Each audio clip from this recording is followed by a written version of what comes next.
Hello, everybody. I don't know how to open a stream here. But anyway, if people are here and they have the stream unmuted, I'm here with Law. And we're going to bring you CPL Preseason Week 1, Group 33. Law, you want to say hi, I guess? You got it covered already. All right. Word. All right, so anyway, we'll go into it.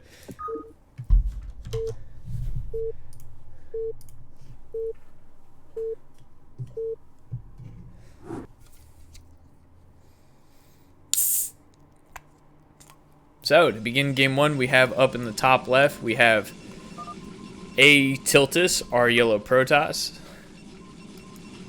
And in the bottom left, we have our green Zerg, BugsBunny. So a little birdie told me that BugsBunny is kind of cheesy, very aggressive. And he's already sending out a drone, which is... Oh, getting a little bit of lag here.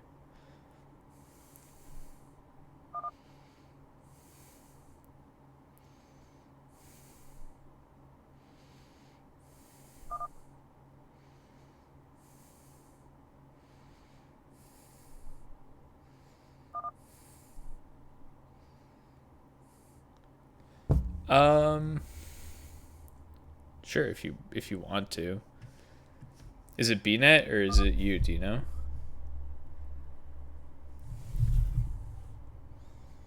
Law?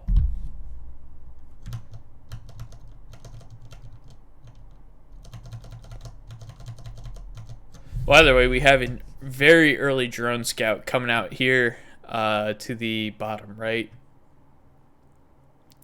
And we'll discover that, of course, Atitusking, I don't know how to say that.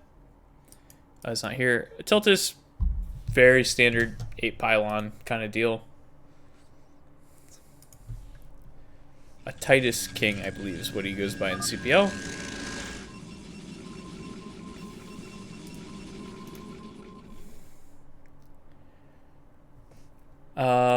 And we do see I believe this is a 5 pool coming down from, 5 pool coming down from BugsBunny. So very, very quick, and we will have to see if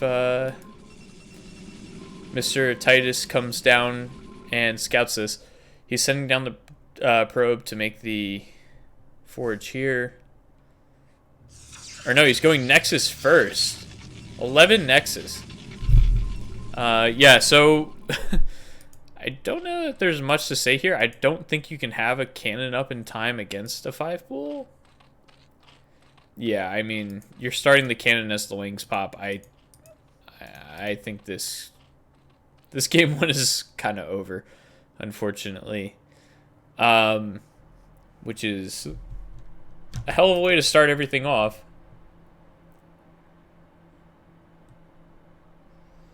Yeah, and so Titus, of course, scouts the Lings right now and is probably saying, oh shit, oh shit. He pulls the probes, but he's going to hopefully he starts a cannon. But unless there's some really good drilling here, yeah, I mean, this is never going to... This is going to be pretty bad, and more Lings are, of course, coming across. Yeah. Well, anyway, that was game one.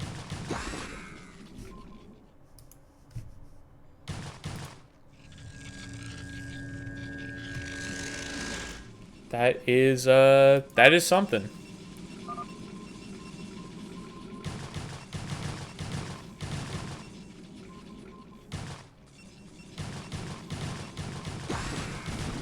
Yeah. Wow.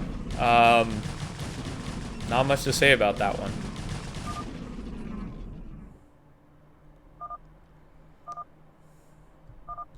Well, anyway.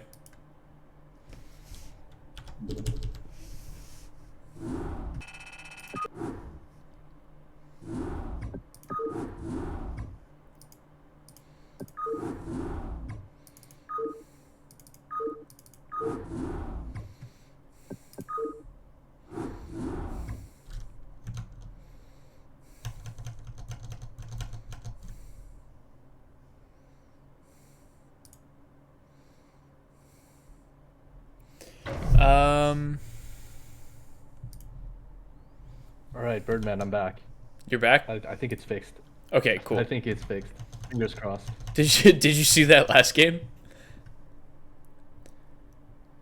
Yeah, I mean, It, like, 5-pull, right? yeah, it was 12 just next. just a Nothing 5-pull. much to say, honestly. 5-pull into 11 Nexus even. So yeah. Anyway, I guess we'll go into the next one, and I don't think LeaSt is probably gonna be here. Well, I guess we'll get him on the next one. We'll check in on him. But here we go into the next game.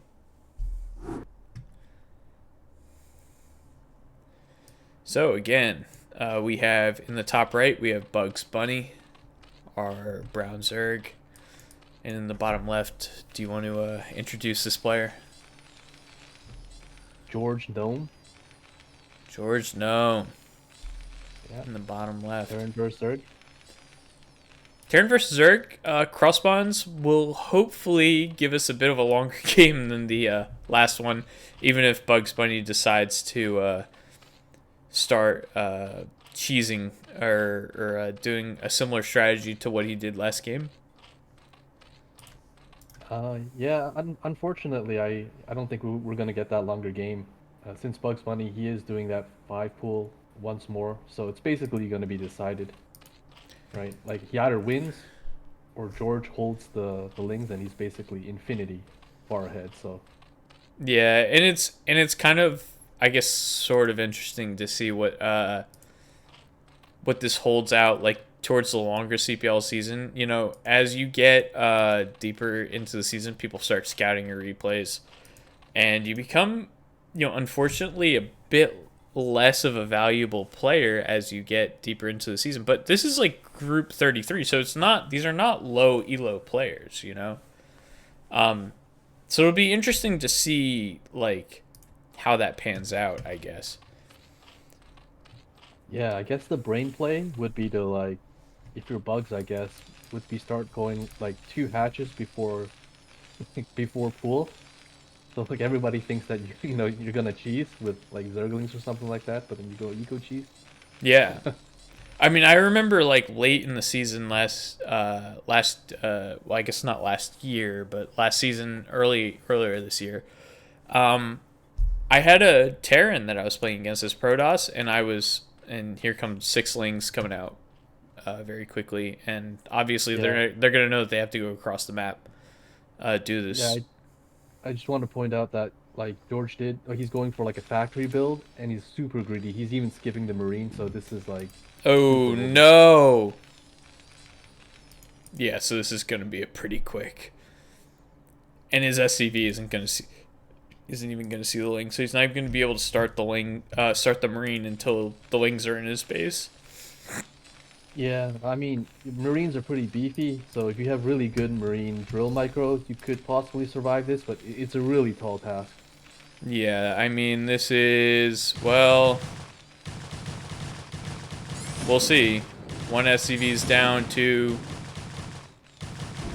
and the Marine already dies. I mean, yeah, this is... Yeah, that was smart of Bugs, actually. You know, like to places Zerglings around the south of the barracks where the Marines spawn, so you can immediately pick it off. Yeah. Very well played by him. I mean, obviously, it's like, we don't think, like, when we see players that cheese, we don't think, like, oh, really well played, you know, you did this, and it looks like Mr. George Gnome went out without a GG. But...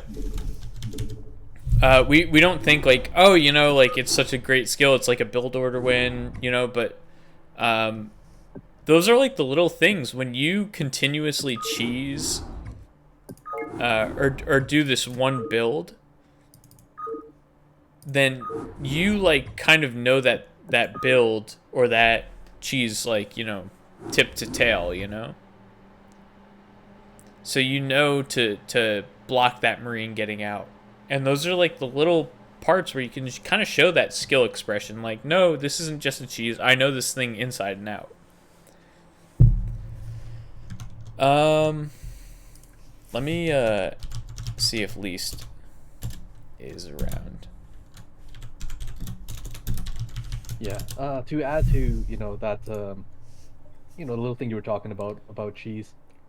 I mean, I totally agree. A lot of people don't see it as taking a lot of skill, but there is a certain there is a certain amount of skill required to even pull off the cheese, right?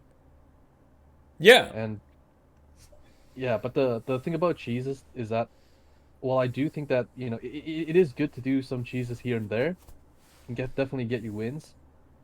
Uh, Eventually, people who want to progress, I guess, further in this game and get better skill wise, you can't really get that with only doing cheeses though. So that's like a little bit of a counterpoint, right? Like you develop the wrong skills if you only ever cheese to Yeah. actually get better. No, of course. I mean, I think the main thing is like you know, this was something I was going to go into before kind of all the action kicked off again. But late in the season, last season, I found a Terran that only 6 racks, or only 6 facted against Protoss, and I knew that, and I watched his replays, and I said, hey, this guy does not get an engineering bay early enough. I'm gonna DT drop him. So actually, the first map was a 2-player map. So I was able to go across gas steel, do a proxy gateway, and just win a pretty clean game with a proxy gateway and a gas steel. And then the second game, I dropped DTs into his base as he was building his engineering bay.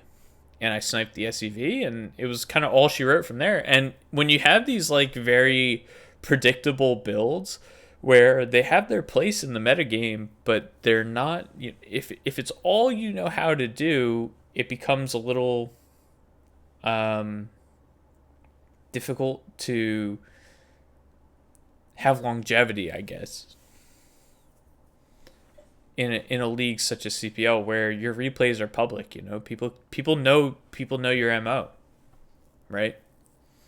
Right. I think there's actually a button you can actually hit for the CPL that basically states that you don't want to share your replays, but nevertheless, people are gonna talk, right? Yeah, but Especially once you're on your team. yeah, people will talk, and the other thing is, you'll get you'll get casted or whatever, right? I mean, there's ways for people to figure out what you do, right? Right, for sure. Let's get started. I think maybe LeaSt will be here after the next one because the first two replays were really, really short, right? Yeah, all right. Yeah, let's get going here. I have a Yeah. Okay. Let's get going into this one.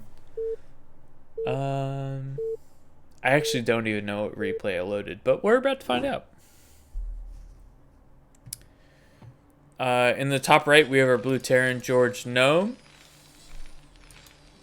Yeah, the bottom left, we have the green Protoss, Flizzardo. And yeah, again, the map is retro. I don't think we really talked about this map really on this cast. What's your opinion on this map for Protoss first Terran? Do you think it favors any race or? I mean, I think it's kind of even.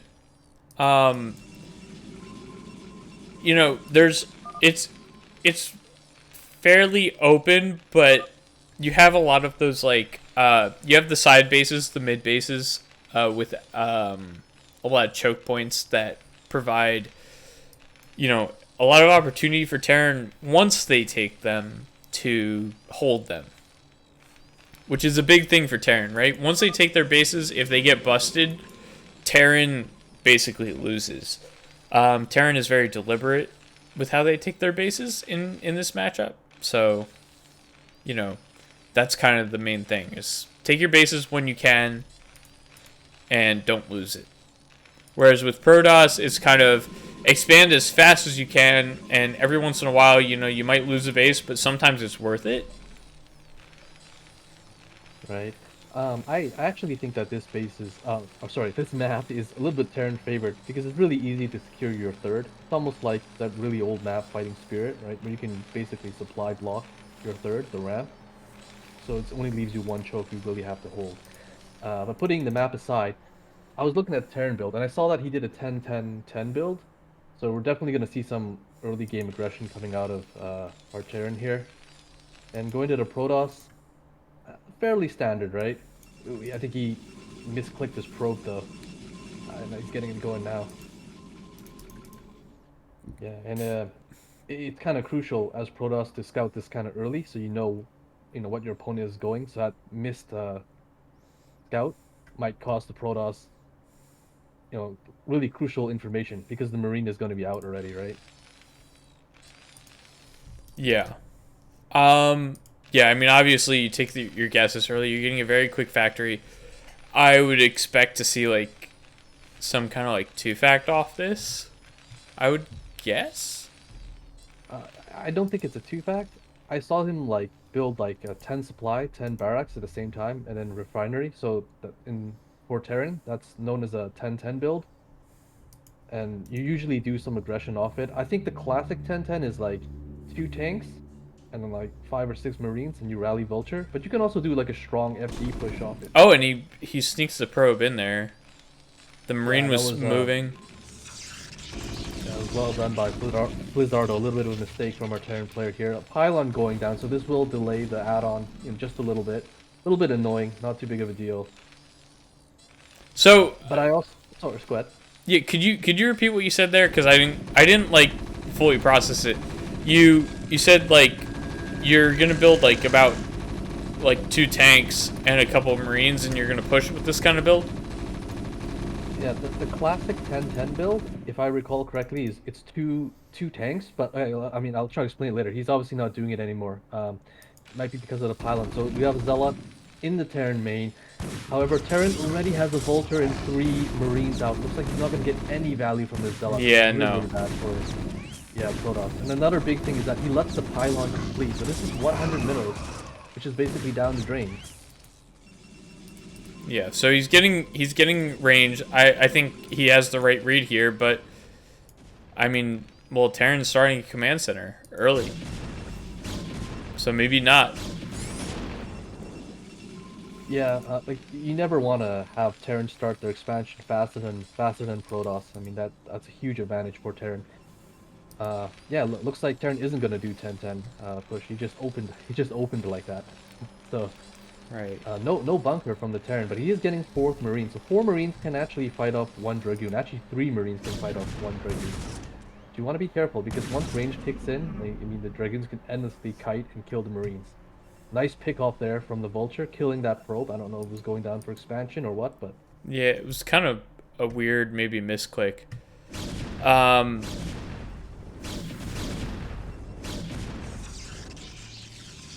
Yeah, this is... LeaSt is in the game.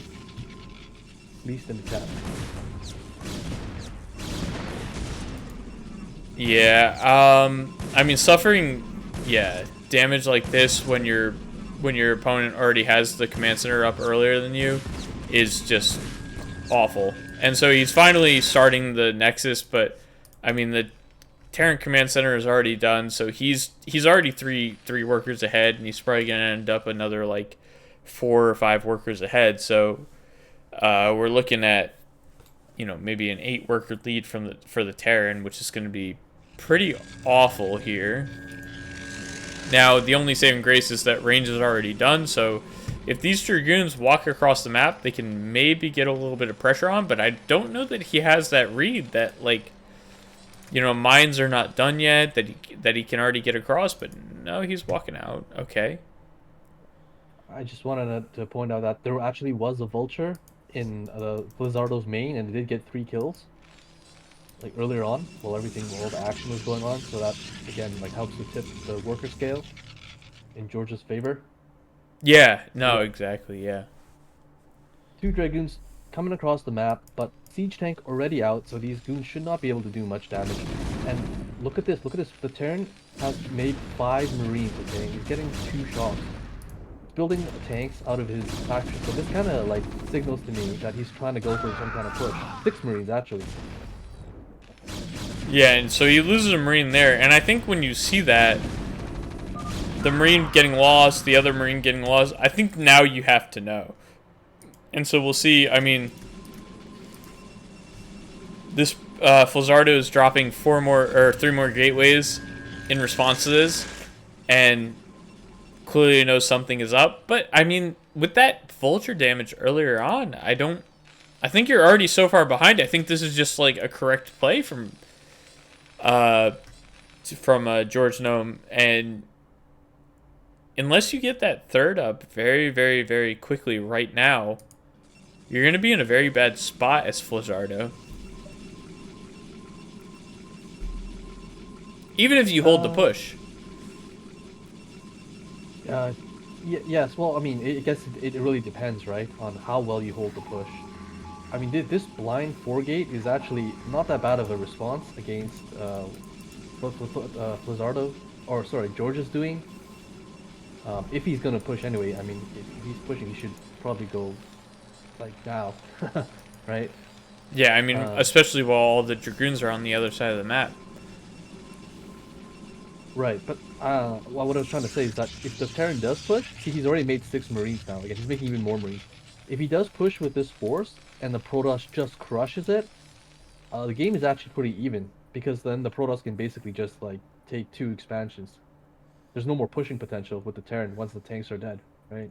Right, yeah. So, I mean, the big thing is, I think he can attempt the push, and I think that's fine, as long as he saves the tanks, right? If he loses the vultures, correct. If he loses the Marines, no big deal. If he keeps the tanks, then that's it. In my opinion, I mean... That's correct. So we already have vultures up at this third. Do we have mines done for the Terran? I don't think so. Click on the vultures. They don't have that mine icon, so probably a mistake. You should really get mines. You should really have mines at this point, because both machine shops are idle. And, I mean, yes, you're a little tight on gas here, but I feel like you can definitely get... Oh, he's doing a dropship build. Yeah, this is like really unique out of our Terran player. I mean, he really looks like he's gonna do like a push. Like he's continuing to make Marines as well. I hesitate at the word unique. I mean, does this not just seem like a misplay?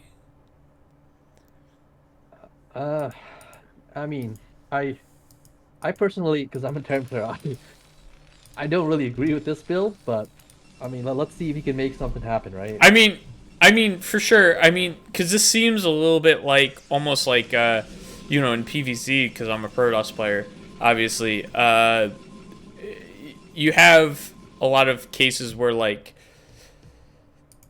they go for, like, that 973 build, right? And you hold it, and then they build, like, 3 more drones, and you scout it, and then they build, you know... They build 9 more. They build like 3 more drones. You say, "Oh yes, there's drones coming in." Okay, well anyway, these drones are in. These vultures are in the base, and they're gonna take down this Protoss photon cannon. Yeah, I just wanted to actually point out that was actually a little bit bad micro from George, because he was focusing all of his vulture fire on that photon cannon. He could have killed a ton of probes, but a little bit of a lack of like discipline on the vultures, and it let Flizzardo save a ton of the probes. Yeah, I mean, if Flizzardo now understands what happened, he can definitely go and expand. We have, what is this, like 10 Marines, 11 Marines streaming across the map with the support of about 6 tanks. 5 tanks? Yeah, he even has a medic along with the Marines, which is actually not bad actually. In early game pushes, it allows their Marines to basically take, you know, tank 1 more hit. I think George has got this. I don't think Flizzardo can actually break this, especially if he's coming through this coast. with all those Marines, but we'll see how the engagement goes. Yeah, especially, yeah, you start bleeding Dragoons this early. This is not good at all. You have to get these Dragoons around. You got to get like a group of like 3 or 4 Dragoons around to stop reinforcements if you want any chance of holding this. And Flizzardo is not doing that right now. So now his Dragoons are up at the top of the map. Widow Mines are in the way. Yeah, I mean, this is... Well, we'll see. I mean, Zealots get on top of these front couple tanks. But, yeah, I mean... I think, yeah, the turn firepower is too much. These Dragoons are going to get splattered. He wisely pulls them back, though. So he does retain the Dragoons. As long as, like, Flizzardo has his Dragoons, the group of Dragoons alive, it's not over. So he's waiting for another wave of Zealots. Zealots do come out, but instantly evaporated. And now he's taking a lot of losses among that Dragoon. Yeah. That's critical now. 4 more Dragoons coming, being destroyed right here. And we have, yeah, I mean, a bunch of Dragoons in siege mode. Right outside their rally point. I will say, though, like, George has to capitalize on this. Like, after getting a good engage like that, you want to creep your tanks closer. You really want to put pressure on the Protoss, right? You want to get in range of his natural at least. Put a timer on that Protoss to break this contain. So he has given a little bit of a breathing space, you know, for Flizzardo to come back. Yeah, and he's got to pull these Dragoons back right now. See, like, bleeding those... He did not have to lose those 2 Dragoons there. And, yes, I mean, now that these, you know, Vultures are down here, I think it's basically over. He just has to leapfrog these tanks up and shut down the natural. Yeah, we got. And sending 4 Dark Templars in at once is definitely not how you hold this. You have to send them in one at a time and hope. I mean, we see these comm stats are basically full energy. He's building a... Now he's building another one. Yeah, especially with the mines out front. I mean, Dark Templars are good, but I mean, I don't think that they can even save him at this point. Maybe if he had like a shuttle or something, and he could drop them on top of the tanks and pick them up. But again, there's like 4 Marines still for anti-air. Yeah. I mean, I don't think he understands like exactly how bad it is right now. I think if he, you know, obviously, if he had the vision that we had, he would GG out right now. I mean, there's something like 6 scans left. Yeah, so. First Arbiter is going to come out, but there's like literally no fighting units. With the Arbiter, you can actually bait out the scans as well. That's really good, but it's just... I kind of feel like it's too little too late now. Now the probes are getting targeted by the Vultures. Good pull to save some of the probes, but again, I mean, I do think it's a little too late. Yeah, I mean, just lodging yourself into that position there, and I mean, this game is basically over.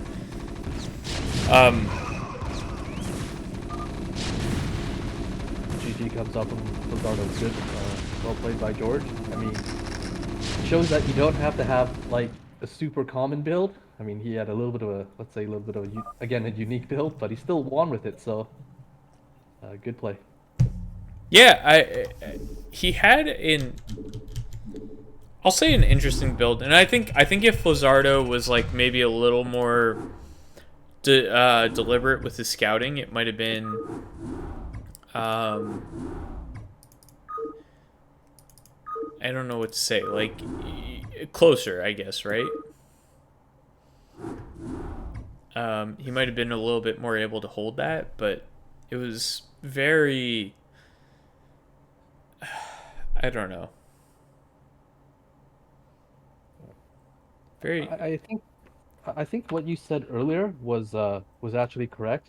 When he saw the push coming, if he had snaked his Dragoons out and cut off reinforcements, you know what I mean? And while building like units from his main, he probably could have held that. Yeah, I mean that's Protoss 101. And obviously, like, when I play, I'm not that good at it, you know, but, and that's what separates, like, the top Protoss players from me, as, you know, among, you know, about 200 APM and all the other things. But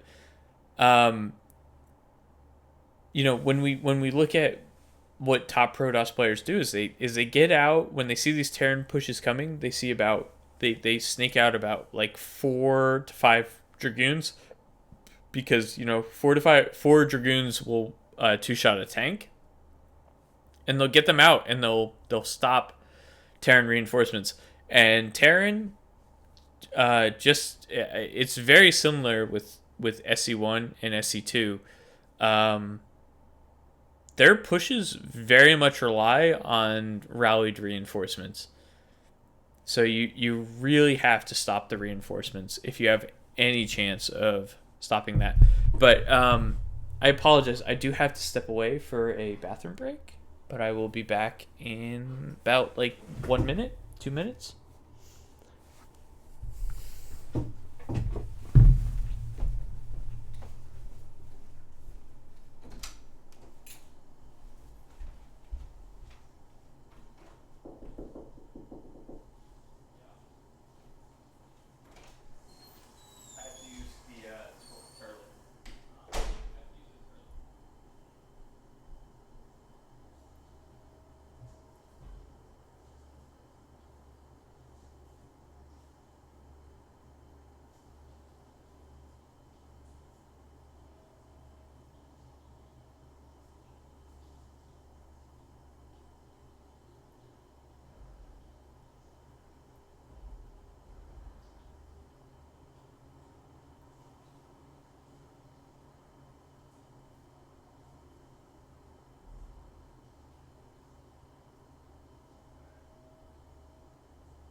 Trying to get this place not so steamed up.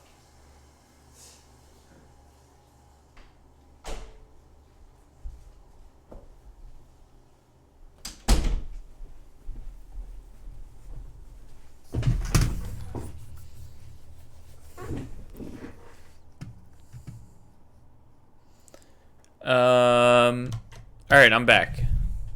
Do I have Mr. Law and Mr. LeaSt with me? Yeah, we're both here. LeaSt, what's up, bro?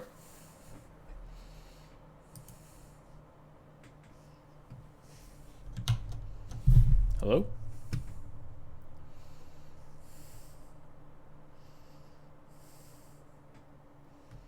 Mr. LeaSt. Oh, he's here, but like not here.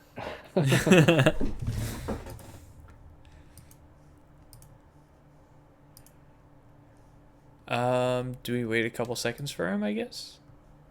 I mean, well, he is in the chat, so don't know.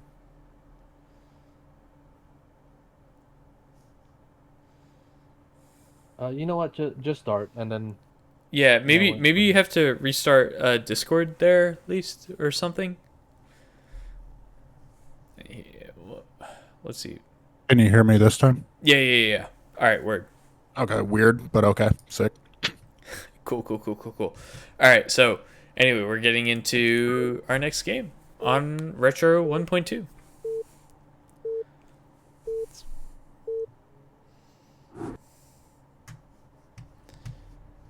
All right, so in the bottom left, we have Flizzardo again, our gray Protoss, or dark gray Protoss, which is unfortunate.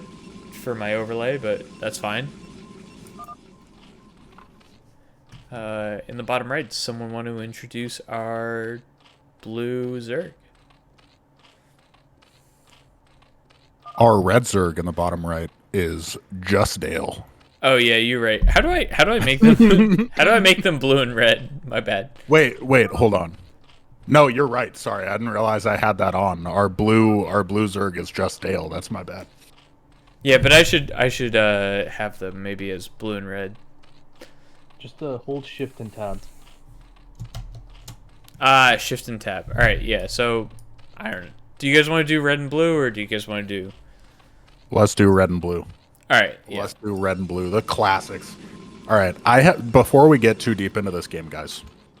Birdman, Yeah. you are the main man here, so I'll let you make the decision. I made myself a strong drink, and I'd like to make a humble proposal for this cast. Yeah, because you are also drinking.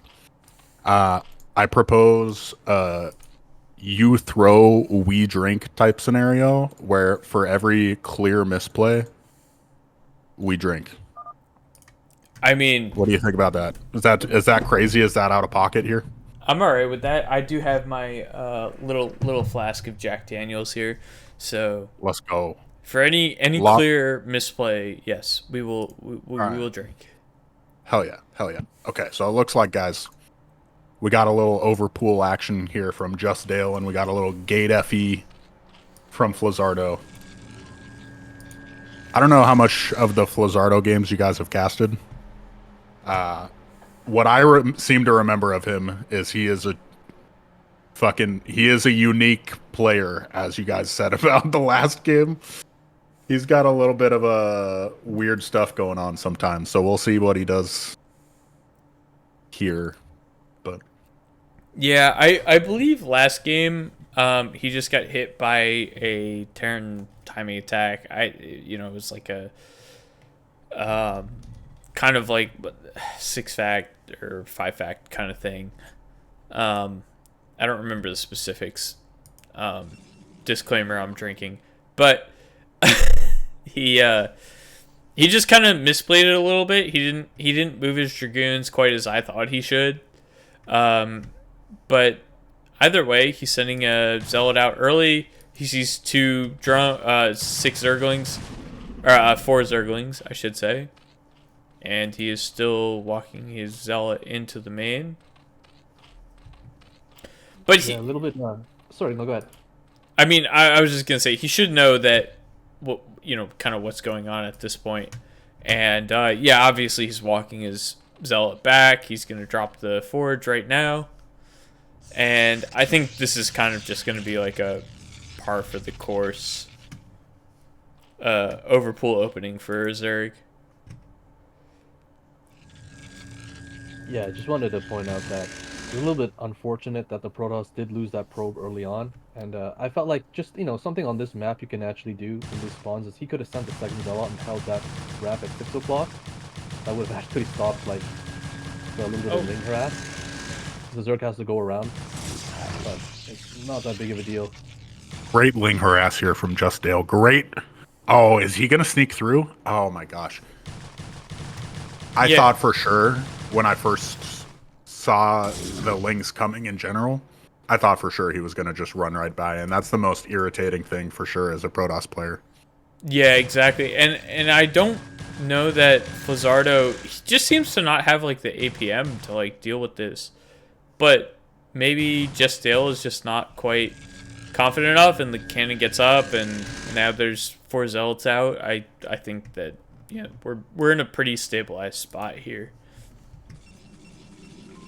Yeah, but that was really good control from JustDale. I mean, he didn't lose any of the Zerglings. He put a ton of damage on one of the Zealots. And I just felt like that was really good play from JustDale overall. And he's in a perfectly stable spot to go into everybody's favorite build, the 973. We do see that Hydra Den in the Zerg main. And the tough thing for me when I go gate expand, as we saw at the very beginning of the game for Flizzardo, is it's really hard to keep your probe alive while you're also trying to micro the zealots. So there's just no way for Flizzardo to see this coming, really. Even the telltale signs that you would usually see, like a Overlord sitting outside the wall so that you can't use DTs later. The Overlords just aren't there, so it's gonna be tough to see this coming. Yeah, I mean, I think you do have to send, like, a couple of Zealots out here to, like, try to get a feel for their play, and if those Zerglings run away, you have to keep pushing. And, like, Now, you know, in the event that they did just make a billion Zerglings, yes, you're going to lose 3 Zealots, but, you know, you have 3 Zealots back, and you'll have the Photon Cannon up, you'll hold basically everything. I think you need to use those to scout. I think Protoss, he's going to wait for his Corsair Scout, and I mean, this is going to be a little late. He's going to be able to see it is 973, but it's up to the, you know, it's basically up to the Protoss to see if they can react correctly. He's got to start making cannons, though, like Yeah. right now. I think. This It might be is... too late already. I think it's already too late, honestly. this is the nice thing about Gate Expand, is that you just have so many Zealots, it is harder to 973 you, whereas with Forge Fast Expand, you maybe have 3 Zealots at this point. So these Zealots are just doing absolute work pushing these Hydras back. But yeah, with 1 cannon, the cannons are up. The cannons are basically up at this point, so... The power of Gate Expand, holy moly. Yeah, wow, I really did not expect that. So we're gonna... Protoss is gonna survive with 4 Zealots. And they're gonna have Corsair kind of harassing at this point. And the Zealots are still going. Oh my god, Flizzardo's the GOAT. 100 APM. This dude's out here getting 3 Overlord kills with his Corsairs. Holding the 3-hatch Hydra with 1 cannon down. I don't know, guys. I think this might be Flash just off-racing and playing with 1 hand. Yeah, wow. I mean, this is like a pretty impressive hold by Flizzardo. Just like... I mean, I understand that some people think Zealots are bullshit, but no, this is just like insane. This is really good from Flizzardo, and the crucial part was definitely the Corsair harass. He supply blocked JustDale for a long time. You see JustDale right now floating 900 minerals almost, and he's not able to really drone up. He's still at 26 drones. And as a result of that, I think he's just going to continue streaming Hydralisks over and hope to bust. Because he's just such a bad position economically here. Yeah, I think he may be feeling the pressure a little bit as well. You know, obviously we have to have Flizzardo get up his Storm as quick as possible, which he's already basically about 3/4 of the way done with. I want to point out, there is a Dark Templar. Oh, there was a Dark Templar. Stopped like, I guess like the 10 o'clock, but it stopped. I thought Flizzardo was gonna like snake it around to the 3rd or something. Snatch the drones. There's no Overlords there, so. Yeah, I mean, if he walks that Dark Templar over to the 3rd, then I think this game is basically over. JustDale gets a little bit of compensation by taking down the hatchery here. But yeah, I mean, this is certainly a failed 973, and we're gonna see if that... Well, there's an Overlord up at the 3rd now, so... Yeah, it's too late now. It's really good by JustDale. He's on top of it. You know, he's aware that this might be a possibility and he's prepared for it. He's gonna deny it. But we're starting to get our... well, what do we have in the main? We have 7 gateways now. We're about to get up to our 8 gateways, I hope, for our Protoss player.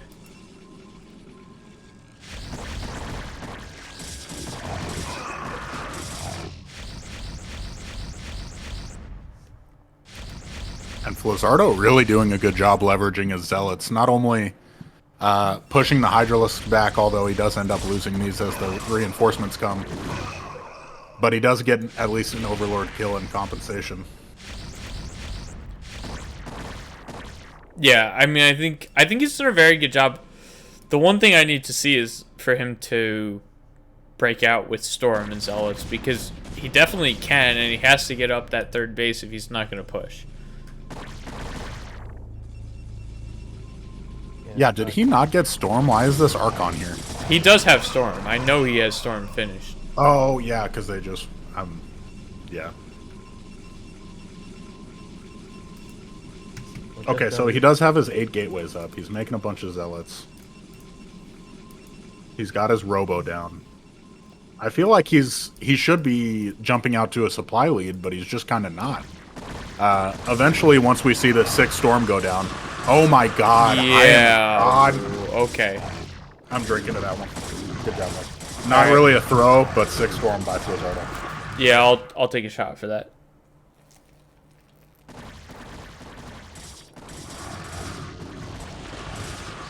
Dude.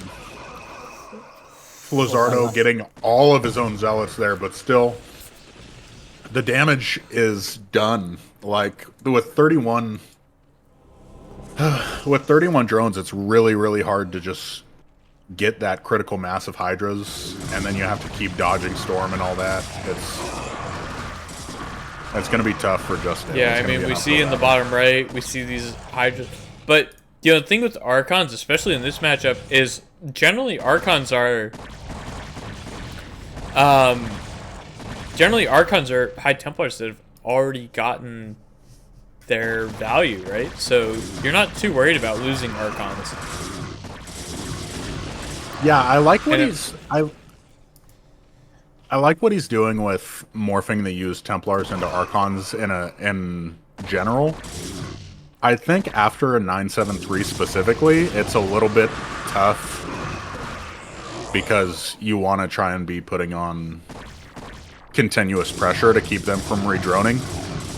Oh my god, if he gets this pick off, Oh Holy my shit, god. Flizzardo. There's no way he could know the timing, of course, but that was an insane pick off to prevent plus one range from getting up. And he gets the Zealots into the main to get the scout off. This is peak Protoss. 100 APM, baby. Let's get it. Oh, of course. It's actually crazy for Protoss. He's got 2-1 already, and Zerg's on 0-0. So this is like... Now, he's gonna trade really favorably. He 100% has to get up a third. He's floating 2,400 minerals. Yes. The macro is slipping a little bit, to say the least, for sure. And he doesn't have an observatory from what I can see.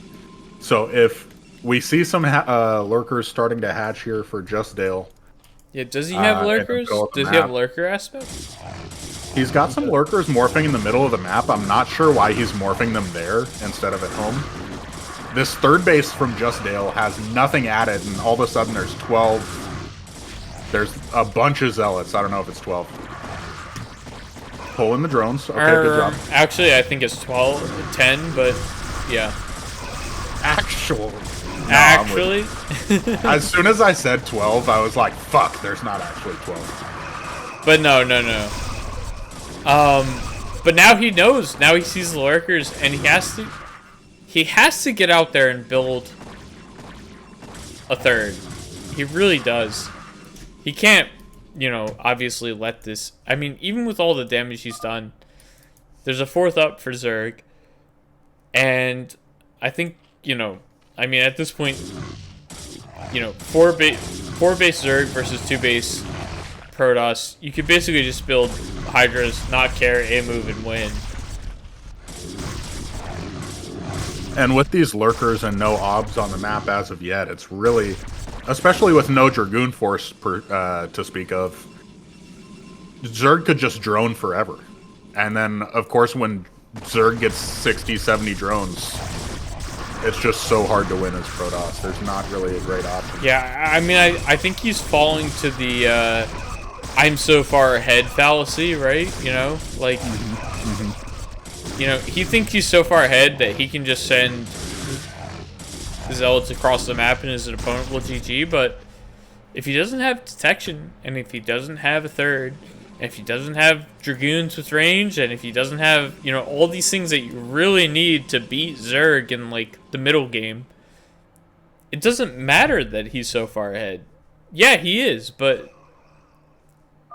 you know, well, I at mean, this point, I wouldn't even. JustDale's finally gotten to drone up a little bit. Still under 40, but he was at 40 for a minute before. Oh my God, he's got DTs. oh my Before these DTs started doing work on the third and everything, he had more drones. Oh my God, DTs are so disgusting. He's sending literally 8 DTs across the map. Look This at is so fucked up, dude. Oh my Like, God. He's sending 8 DTs across the map. He really is. He's This is continuing to put incredible. pressure on the Zerg. but And I he think has have and he been has really obs with them, so he's gonna kill these. Oh my This God! could get really bad actually at this base for JustDale, unfortunately. Wait, He needs reinforcements there, and he needs them now. One lurker not going to be able to hold up to 8 DTs, unfortunately, and there's another DT on the way. This whole base is going to go down. Holy wait, shit. what the fuck is happening? DTs are too strong, man. Everyone says they're just invisible. No, men. like, no, But they're little do they know, they're they not. actually do insane damage. Yeah, he's got +3 on them, 49 damage.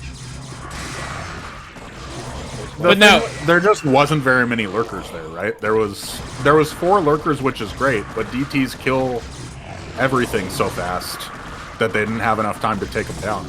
Wait, He's gonna kill all the reinforcements just with the DTs. but now, like, Oh my God. all he does is like send.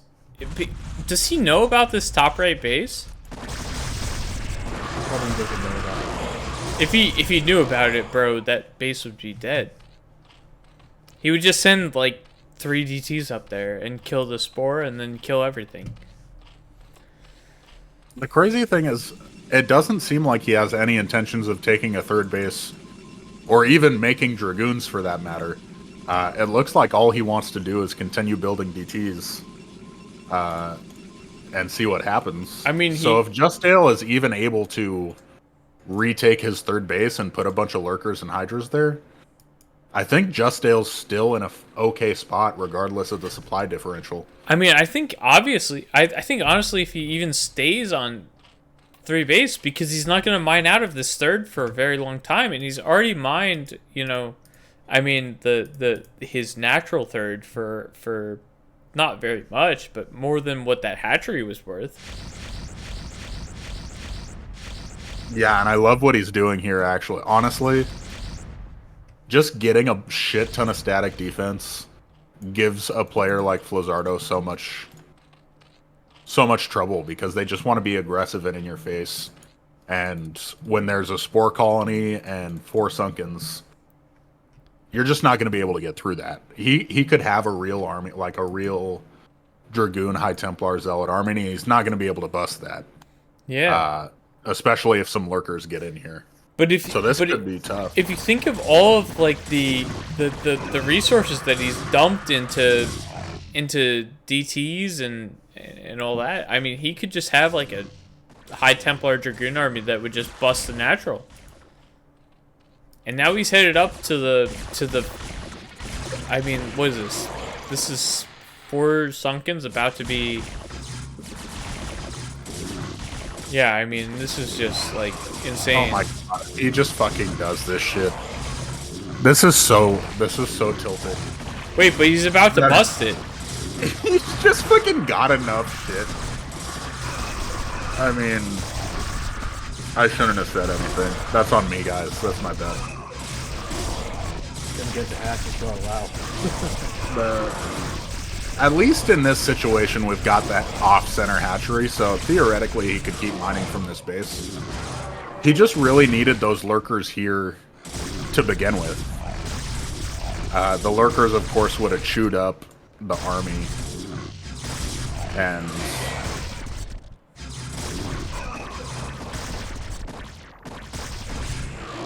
Yeah, you know, it's kind of funny how you were saying, like, I mean, everyone was saying, like, Flizzardo needs a third, but I kind of feel like the Zerg also kind of needs a third now as well. It's having all his bases taken out. Yeah, Just like for a sure. train of DTs. No, but I mean, Flizzardo definitely needs a third. I don't think he can win this without taking a third. Oh, You yeah, can see basically he's mined out. Yeah, he's exactly. mined out in the. Yeah, I mean,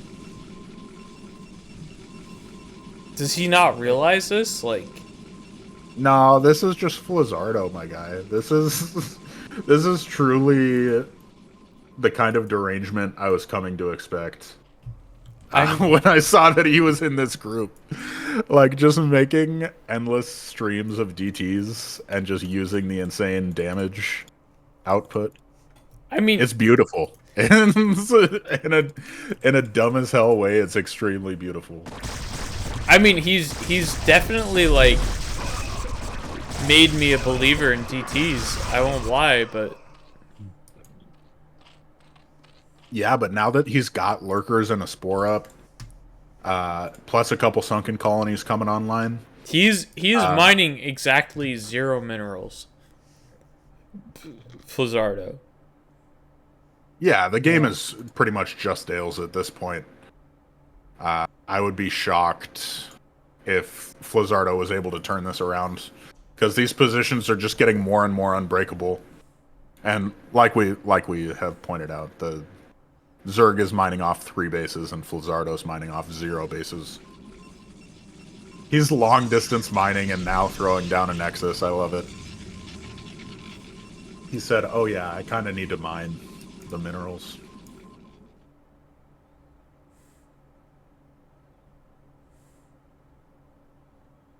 What tier are we in? Is this tier 1? I believe this is like the borderline between tier 1 and tier 2. Right. Okay. Okay. This is group 33, so Right. It's getting up there. yeah. Up there. I would love to see. Finally, now that he's finally got like a decent amount of lurkers in each location, and he's taken his 4th base, I would love to see him drone just a little bit higher. Not that it's really gonna make the difference in this game or anything, but I just fucking love when Zerg gets to 50 drones. It's just OP. Huge attack here at the 3rd. These Hydras finally getting some upgrades, should be able to take some damage and then retreat, is what I was trying to say, everyone.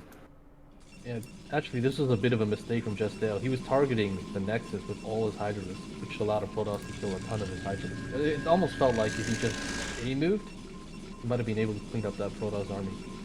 Yes, and now the Protoss Eternal Flame is burning at this Nexus, so obviously, you know, the Protoss, they're ritualistic society. They're gonna win now. They got it. They got it. They have a ritual flame at their 3rd base. And so now we have every single Protoss drone that has been ever created saturating this 3rd base. So we have about 33 Protoss probes. Excuse me, I was saying drones for the longest time, but Protoss probes. Way oversaturating this. Yeah, this is a weird game. But yeah. JustDale taking a 5th. I don't think it's ever possible for a Protoss to come back into this, but I mean, hey, we'll see. They're still in this game, so hey. Yeah, and especially JustDale has...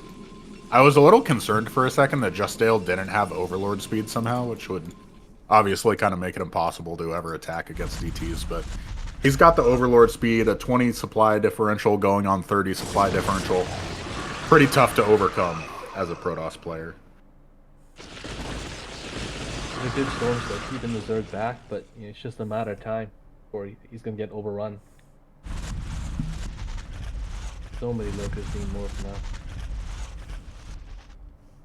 And if we rallied our hatcheries, I think that would be a huge difference. We've got about 18 Hydralisks. Oh my god, those storms. Sorry, I was looking at his fucking rallies. But those were some pretty sick storms again from Flizzardo. I mean, but with those storms, now you have to move out and take a 4th and a 5th, but Flizzardo just does not. He might be doing it right now, like the moment it's like the caster's curse, right? The moment you say it. Yeah, but I mean, he's not moving his army up there, so like, even if you're, I mean, This Overlord is going to scout it because Flizzardo's trying to take the top left. you have to move your army. Natural. You have to assume that they scout it. Okay. This is absolutely brutal storms. I don't think they're going to take any lurker. I need to just stop talking. The caster's curse is so real with me tonight. But of course, as we know, one storm plus one attack from either a zealot or a dragoon kills a lurker. So I was thinking there for a second that it was just going to be like, oh, he gets one storm on every single group of lurkers, but then doesn't move a dragoon into range. That's a good observer pick off. But with the Nata Protoss, some vision guys going after the High Templar. He gets. Okay, that was not worth it, but yeah, that was definitely not worth.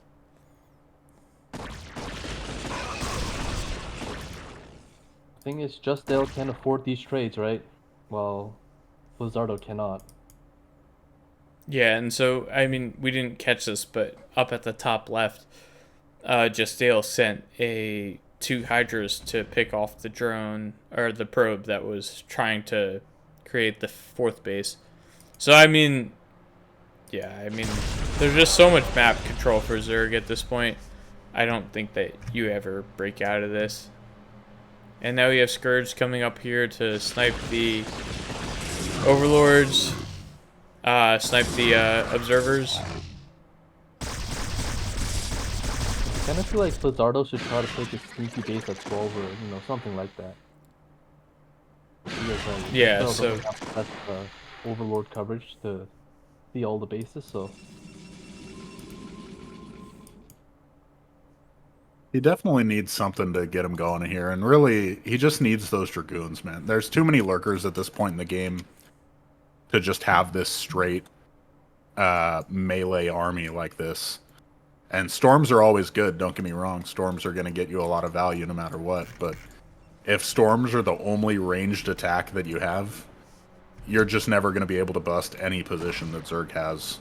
Yeah, so he is finally building dragoons, but I think it's too little too late. I mean, obviously, I think there is a way out of him, out of this for him.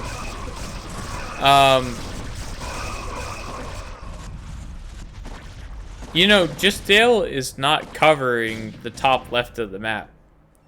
And he could very easily leave, a couple High Templar behind as natural and hold everything with the cannons and maybe a couple Dragoons and a couple Templar and move the rest of his army up to the top left. But this is too little too late, with this shit. Yeah, guys, this is just the right of Protoss to extend the game as long as they want in this matchup. Like, once you get, especially on a map like Retro where every choke is so tiny, it's just extremely hard to bust an area. So, it's just, you can stay in the game for a long time, but this game has been over pretty much.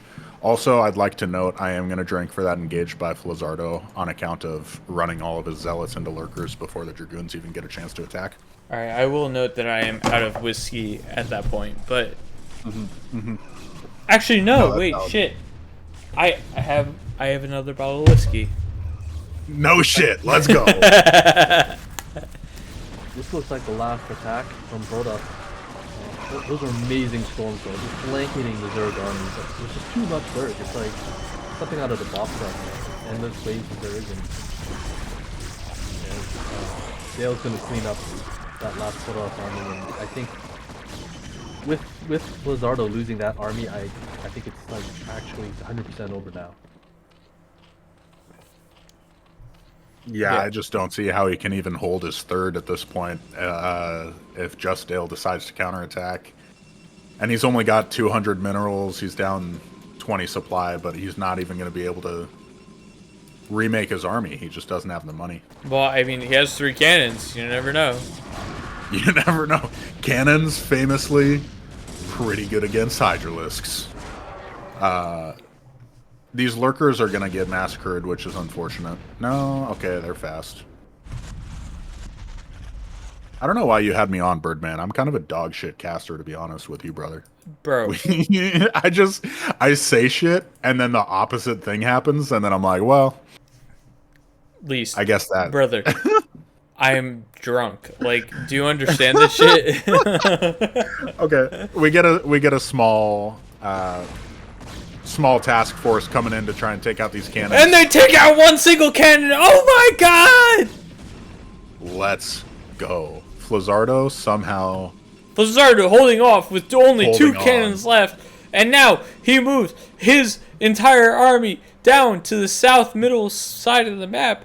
They're moving bad. He has, a couple Dragoons, a couple Zealots, and maybe a High Templar with him, or a couple. And they're moving over to the southeast side of the map, and they're walking into a couple.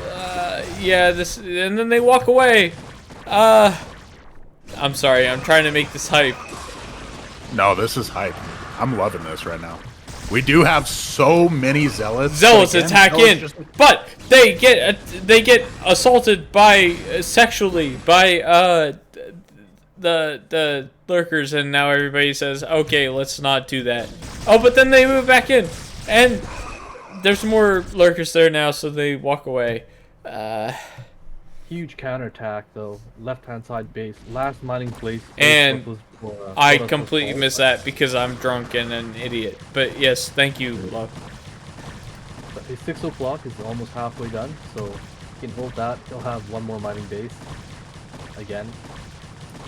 We did see a lot of well, I guess we did not see, but we did lose a lot of probes as Protoss went from an already low 33 probes now just to 21. So it's going to be even harder and harder to rebuild that army. And JustDale doing a great job just taking more bases. We see this task force going up to the top right. There is nothing at the top right. Oh my god. Oh my god. The thing is, LeaSt though, I mean, he doesn't even need more than, like, let's say 25 probes. He only has 1 base anyway, so... You got me there. You got me there. He doesn't really need... Super saturation doesn't do too much for you here. No, but... Does Flizzardo actually win? If he can kill this army with mass storms coming up from the Zerg, he denies both these bases, he could potentially win. Like, I'm not even kidding, I'm not even joking. This is insane. The sickest storms of all time. Wait, Lurker's coming up, but I don't think that it's going to be... The storms are just too good. Everything is clumped. Flizzardo's back up 20 supply somehow. We've got a lot of drones at this 3 o'clock base, but the top left or the top right bases are going to be forfeit. Yeah, no, wait. If the top right bases go down, I mean, fucking JustDale only has middle right mining. Yeah, just oh my god, the tank, but like with the power of Templars and like stuff like that, he could theoretically win this game. Honestly, I'm not even. No, he's. I think he seems in a really good spot. All of this. I don't even mean he could win. Like, he is winning. Like, that is what this seems like at this point. He has to hold it. Like, Flizzardo has to hold this. Great storm kills. Jesus. JustDale really had one chance, I feel like, and that was to get to this base. But now that all his top right bases are gone, I felt like he really needed to get to this 6 o'clock base before the cannons got up. Cannons are up. There's 2 Templar at the bottom base. What the fuck is happening right now? Flizzardo really went into his bag on this one. This entire game just flipped on its head in 1 millisecond. And now Flizzardo has basically 2 choices. He could either go all in on this, which is probably just as good as him taking a top left base or like a middle left base. Like, Flizzardo's gonna win. Oh my god, Flizzardo! JustDale GG's out! Oh my god. What the fuck? You know, so obviously your drunk caster did not catch all of that, but that was wild. I mean, I don't know that I could have been expected to do more, you know? That was the fucking craziest shit I've ever seen. I've never seen a Protoss win a 35-minute game with like a 12 Dragoons produced count. But Flizzardo pulled that shit off. He just made control groups at a time of DTs and he popped off. Wow. Yeah, he had like a sub 40 probe count the entire game. It was so disgusting how low his probe count was. Oh my god, it was so good though. Like you don't need a high probe count if you're only ever gonna mine off one base. That's what we learned here. That's beautiful. Yeah, more workers equals less army, right? I guess it's like inverse. Like, what, just keep making army. Refrigerator in the chat taking notes here. I'm with you, Refrigerator. We can all take a note out of take a page out of Flizzardo's book today.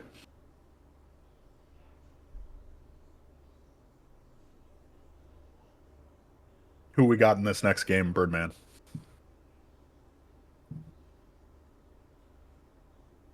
Birdman, you there?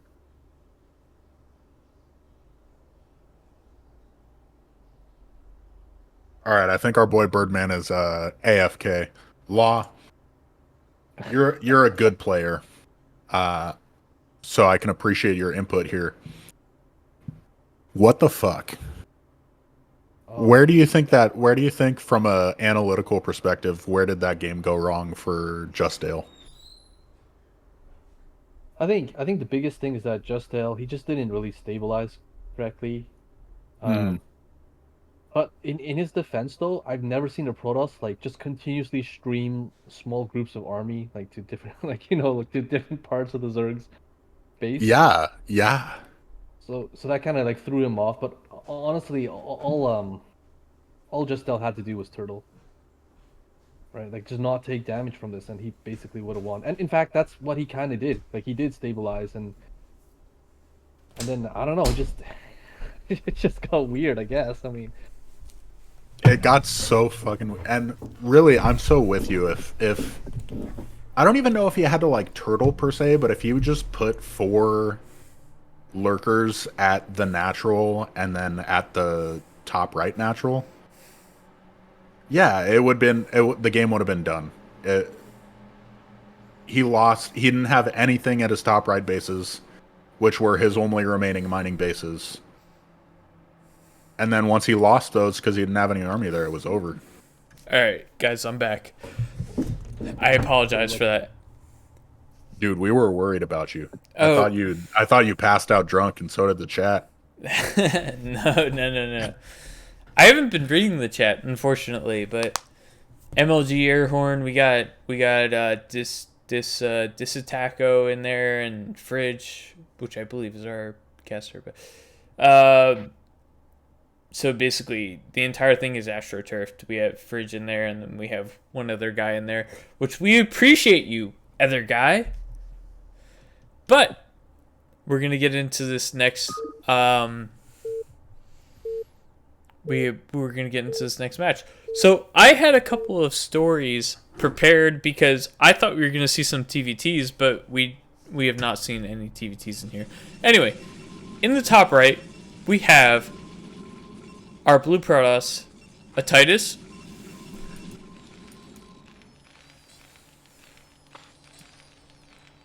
All right, someone take it.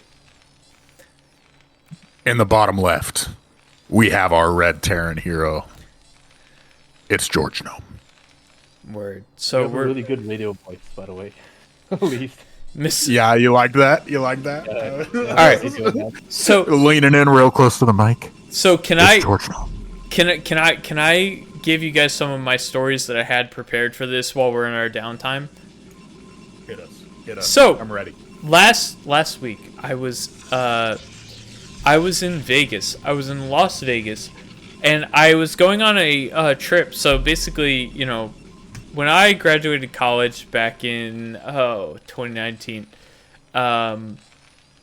you know, my dad, he was like, "Oh, you know, you're 22 now. You know, we're gonna go to Vegas. Let's go have just a fun day, right?" Of course, that never happened because of the pandemic. So, you know, 5 years later, I'm 27. We go to Las Vegas, and I had never, you know, been to Las Vegas before, and like it was just like a completely random event, right? Now, I am walking through Caesar's Palace in Las Vegas, and I hear out of the corner of my ear, "No fucking way! Get the fuck out of here!" And I'm like, "Oh, who's this guy? Like, why is he yelling at me?" It's my roommate from college, who I hadn't seen in 6 years. He was sitting at a roulette table. Basically, him and his friends were gonna go to this super nice restaurant for dinner that night because they were there for a bachelor's party, and they were like, "Well, either we could pay double for this restaurant, or we could get it for free." So they put $400 on black on a roulette table. And Did they get it though? They did hit it. Let's fucking go, boys. But I was walking past them at that exact moment.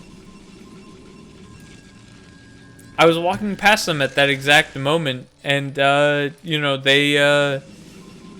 we went out that night and we clubbed and we had a couple drinks and we, you know, saw some titties and we were having a good ass time, you know? I mean, that's badass. That's badass. I don't want to be that guy. I am going to have to one-up you here on the Vegas story, though. As we see a very standard game start to take place, it looks like it's going to be a factory expand on the Terran side. And Terran made a huge mistake. He forgot to leave one on gas. He's not going to be able to make an add-on. He's going to get a Vulture first, that's fine, but he still doesn't have any SCVs on gas. yeah, that is actually going to be kind of huge. Is he just going to continue making Vultures? But as we get into this, folks, and we'll see what happens here with George Gnome's strategy, because for sure he's got a gas is important as turn. Anyways, I'm at Vegas, right?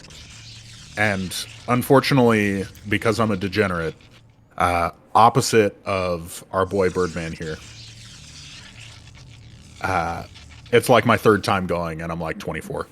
And I went with my now wife. And long story short, instead of putting 400 on black, I put 25 on 24 because it was my 24th birthday.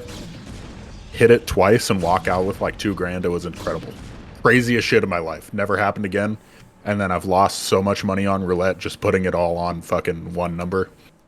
But yeah, no, disattack twice. I seriously, like twice in a row. The first time I was like, oh, that's insane. I'm just going to do like one more. And then I hit it the second time and I'm like, okay, this is never going to happen again. We got to go. Yeah, I mean, I won't lie. When I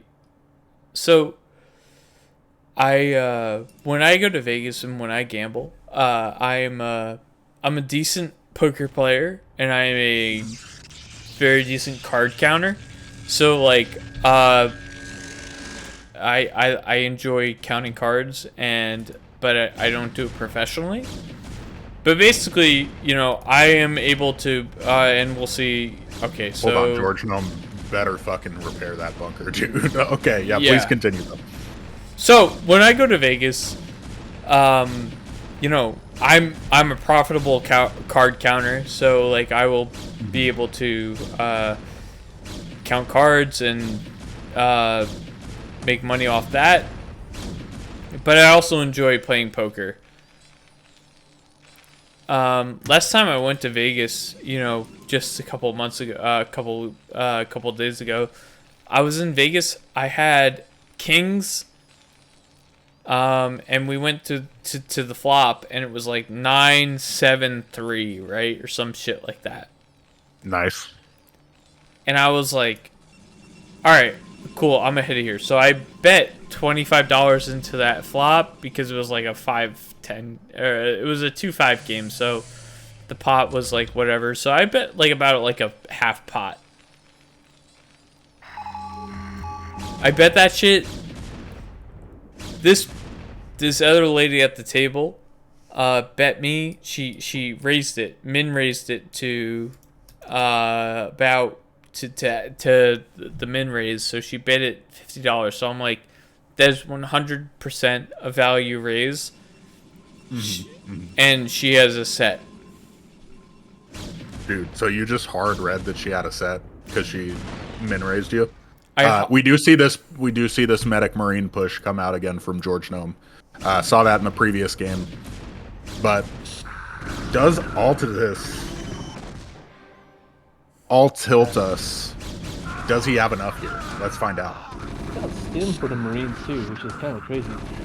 That is crazy, especially with one medic. Like, I've seen this happen with, you know, as a very mediocre Protoss player, I've definitely lost to my fair share of stim pushes. But not with one medic. You usually want to be able to heal most of the Marines pretty well. Only 2 Dragoons. Holy shit. Okay, there's 3 Dragoons just pop out. I think he just has enough to hold here. There's... Yeah, dude, I don't think the George is gonna get anything done here. He's gonna kill some like Dragoons, but push it more or less hard. And he's continuing to rally Marines and tanks and vultures now. He's unfortunately he doesn't have the amount of reinforcements he should have, to be perfectly frank. And you just GG'd out of that. George Gnome GG'd out of that? I would assume. That's crazy. I feel like he should play out of that, but whatever. But I mean, like, I don't see a universe in that. Obviously, the replay does not go further than that, but yeah, I don't see a universe in which the Protoss player says, "I'm losing."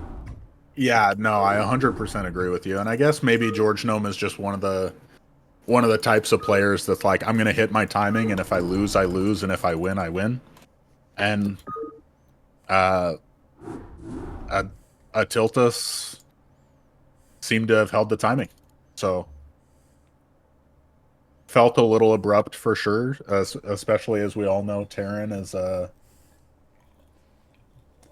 don't know. Terran's upgrades are good. That's what I'm trying to say. In a non-balanced line kind of way. Like, I have lost my fair share of games to a timing push that fails, and then they just get upgrades and do a different. Yeah, no, I agree with that. I think Terran players definitely maybe get out of the game a little bit early there. A lot of the time, Terran upgrades are definitely just like insane. But anyway, we'll go into this. I think this is a ZVT. Yeah, by the way, shout out to George Gnome. Sorry for talking about Vegas for the entirety of your game. But we appreciate you putting out content for the masses. But anyway, in the top left we have JustDale. And in the bottom left.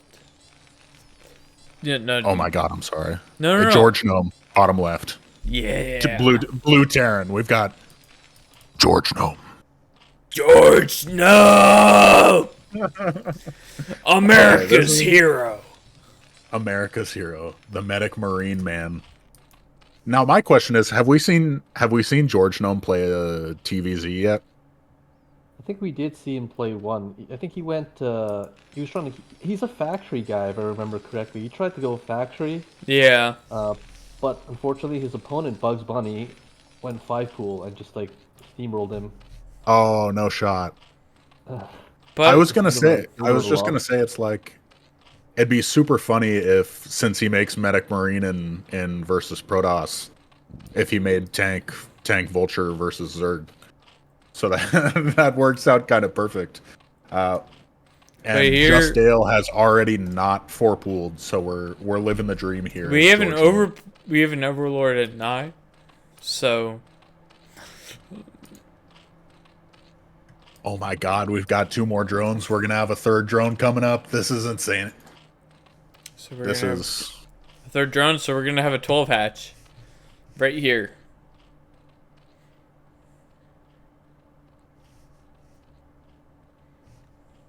No, but what I was saying, so during my and I'm awful at observing, so I can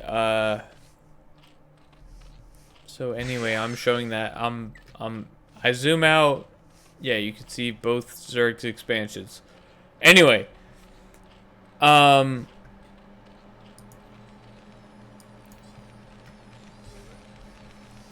fuck, what was I gonna say?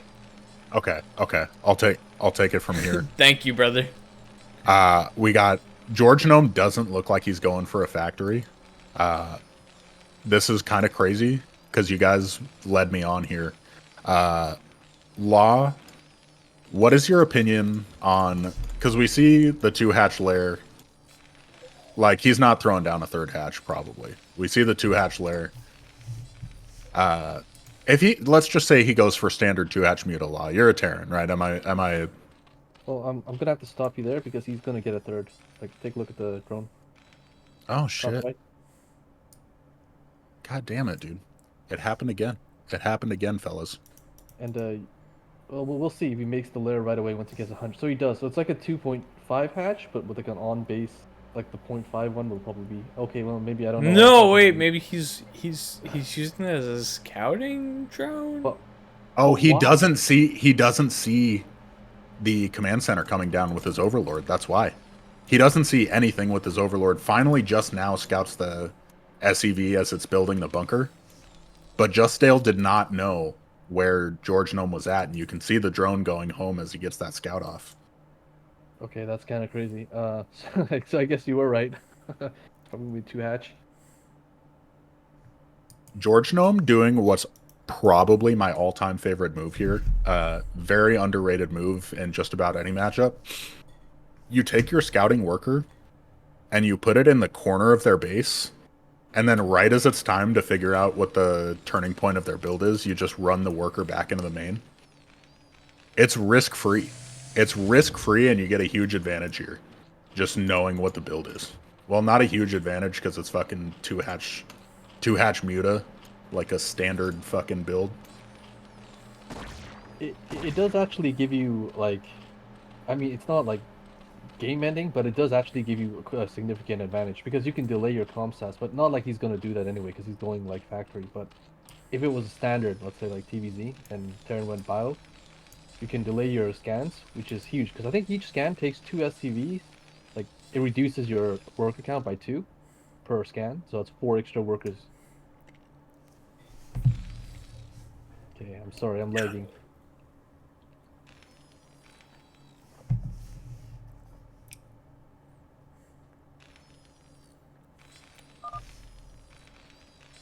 Oh no. Yeah, comm stats are just insane value. Or value. Opportunity cost is what I was looking for. Jesus Christ. So JustDale's taking this. Lo, do you want me to I'll stream the game. For you? Oh, yeah, thank you. I don't know what's going on today. Yeah, My of internet, course. like, lagging out. It's fine.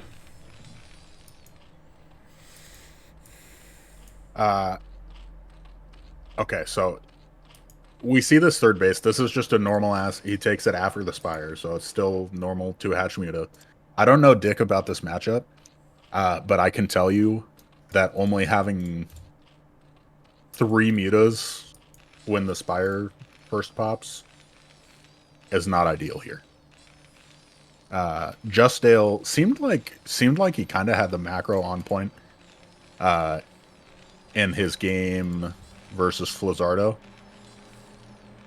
And I mean, it doesn't fucking matter. It's a small optimization to be able to get the 6 mutas out right away, but just something to know. Yeah, I mean, he has George has all of like the turrets up at this point, and like honestly, you know, a 6 muta is not going to do all that much more.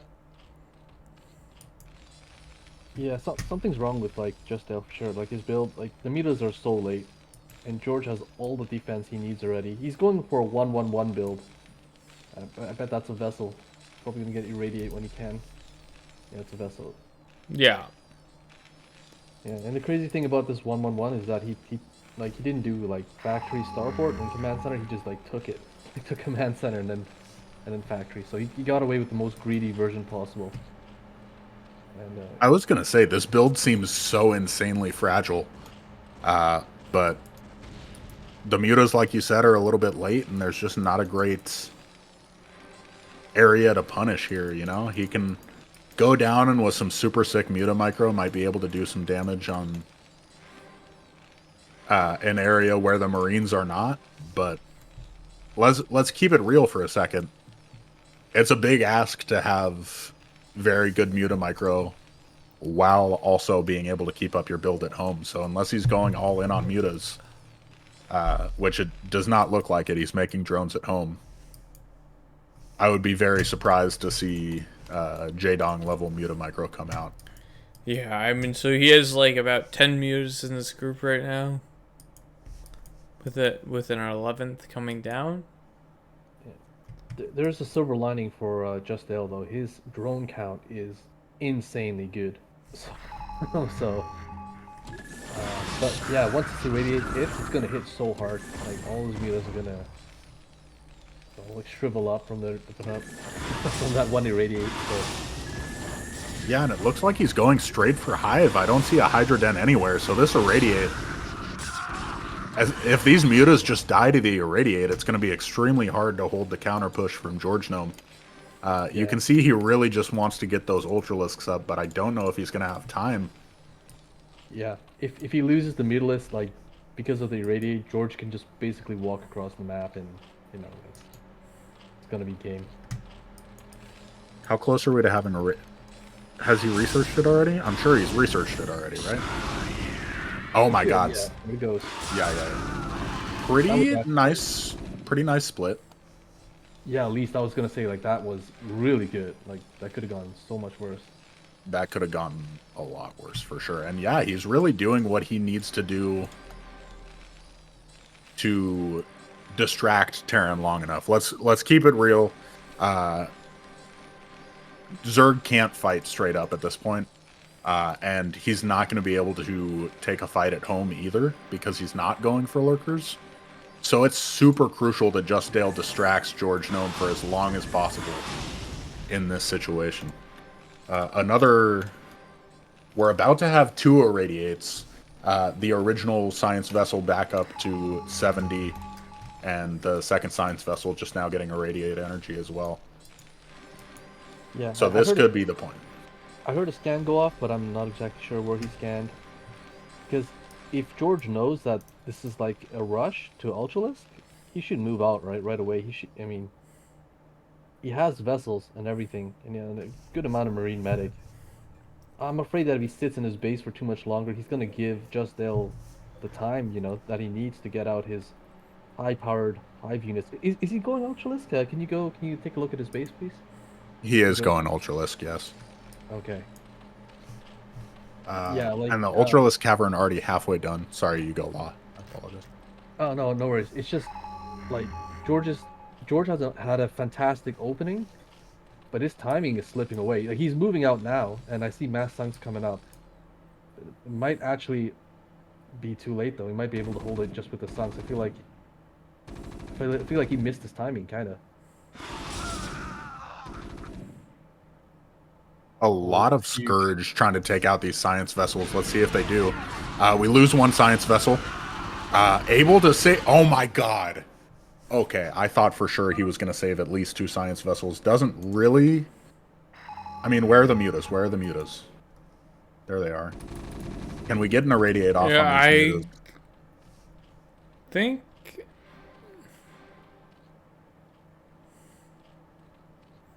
I think just... I mean, seven Sunkens. It's just... He has a decent amount of Marine Medic, but I don't think he has 7 Sunken levels. Yeah, he's not going to... He's not going Well, we'll see.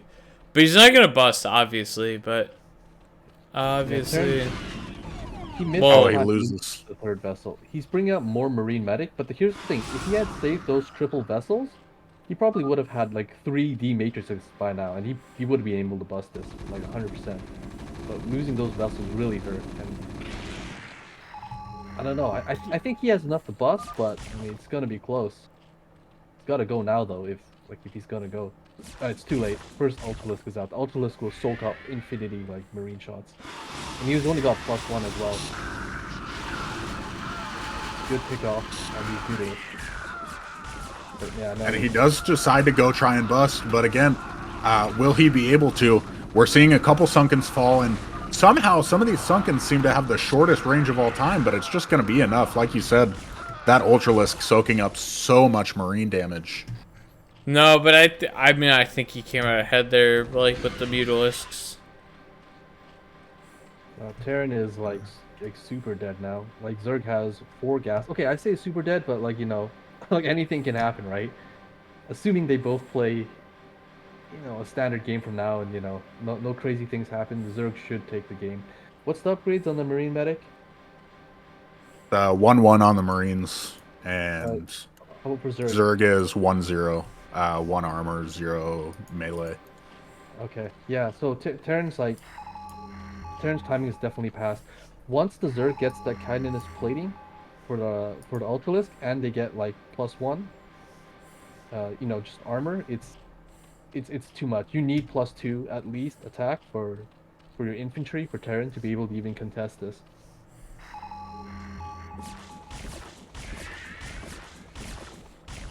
Okay, good irradiate. You want to soften up the Ultralisk. Yeah, Ultralisk. Zerg already has +3 armor. He's getting Carapace as well. So once that finishes up at 4, like these Ultralisks are just not gonna die anymore. And I can see in the upgrade tab, the +2 weapon, sorry, has just started. So with the Zerg on 4 gases and +2 weapons nowhere close to finish for Terran, it's gonna be a really uphill battle. Sorry, that's actually +3 weapons, and +2 armor. So he's got decent upgrades, but kindness plating done for the Ultralisks, and you can see Carapace going back up for another. Carapace about halfway done. And once you get that heavy armor on those Ultralisks, it's just really difficult for the Marines to kill. Yeah, I like how George is constantly irradiating the Ultralisk though. At least he's softening them up for the huge big fight, which is what you want to do, definitely. But yeah, the problem is still that the Zerg, he got those 4 gases so quick. Yeah, it's really a tough one. I just want to take a quick second here, folks, to ask the question that we've all been thinking. Birdman, when I said we should make this cast a drinking game, were you taking a full shot every time someone fucked up? I was taking, well, more than a full shot. Oh, Jesus Christ, man. I was taking, literally a drink of my mixed drink over here. You're a stronger man than me. I apologize for leading you astray. No, my guy, I am definitely... listen, however much you've drank, I've definitely drank more than that. I would agree. We can see, guys, Dale has starting to border on disgusting amount of Ultralisks. We've got a lot of Ling Ultra here. And while there is a pretty intimidating vessel cloud, once you get those Ultralisks, it becomes increasingly more difficult to take Zerg in a straight-up fight. And I think once Zerg gets this +2 Carapace, it might be time to start moving out. Yeah. I would like to point out that George, he has pretty good macro. It's really hard to spend all your money in TVZ, and it's not like he doesn't have a lot of workers. He's got 50 workers as well. He is a supply block now, but That's really, really good. Like, he's keeping his money so low.